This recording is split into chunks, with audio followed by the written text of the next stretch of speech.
প্রিয় বন্ধু, সকালবেলা চলে আসলাম এই টাটকা শাক নেওয়ার জন্য। তো টাটকা শাক রান্না করে খাবো। টাটকা শাকের মজাই কিন্তু আলাদা।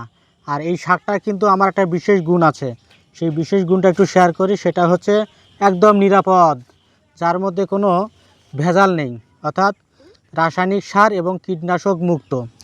আমার পরিবারের চাহিদা মেটানোর জন্য এবং নিরাপদ পুষ্টি নিশ্চিত করার কারণে কিন্তু আমার এই খাদ্যের আমি নিজেই চাষাবাদ করার চেষ্টা করি। এই কারণে বাজারে যেসব শাকসবজি পাওয়া যায় সেগুলো আসলে কতটুকু নিরাপদ আমরা কিন্তু তা জানি না। এই শাকগুলো এই কারণে আমি নিরাপদ বলতেছি, দেখেন আমি যেহেতু কীটনাশক স্প্রে করিনি, যার কারণে কিন্তু একটু পোকার আক্রমণ হয়েছে এবং শাকের পাতাগুলো পোকা অনেকটা খেয়ে ফেলেছে। আমি যদি নিয়মিত কীটনাশক স্প্রে করতাম তাহলে কিন্তু পোকার আক্রমণটা কম হতো। আমি যেহেতু নিজেই খাবো, যার কারণে আসলে আমি কীটনাশক স্প্রে করিনি। আর কীটনাশক স্প্রে করলে কিন্তু দেখা যাবে 1 সপ্তাহ থেকে 1 মাস পর্যন্ত কোনো কীটনাশকের মেয়াদ থাকে, যা কখনো হারভেস্ট করা যায় না, অর্থাৎ আমাদের খাওয়া উচিত না। কিন্তু আমরা কি করি, দেখবেন যে সবসময় কীটনাশক স্প্রে করার কারণে এই শাকসবজিগুলো কিন্তু টাটকা থাকে এবং সতেজ থাকে, পোকার আক্রমণ হয় না।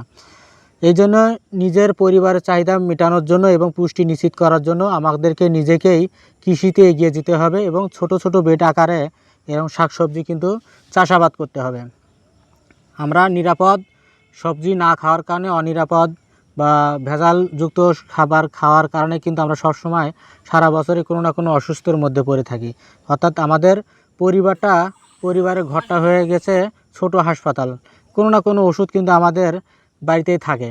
এই জন্য নিজের চাহিদা এবং পুষ্টি নিশ্চিত করার জন্য খাদ্য তালিকায় নিজেকেই ফসলের উৎপাদন করে আমাদেরকে চাহিদা মেটানো সম্ভব বা করা উচিত।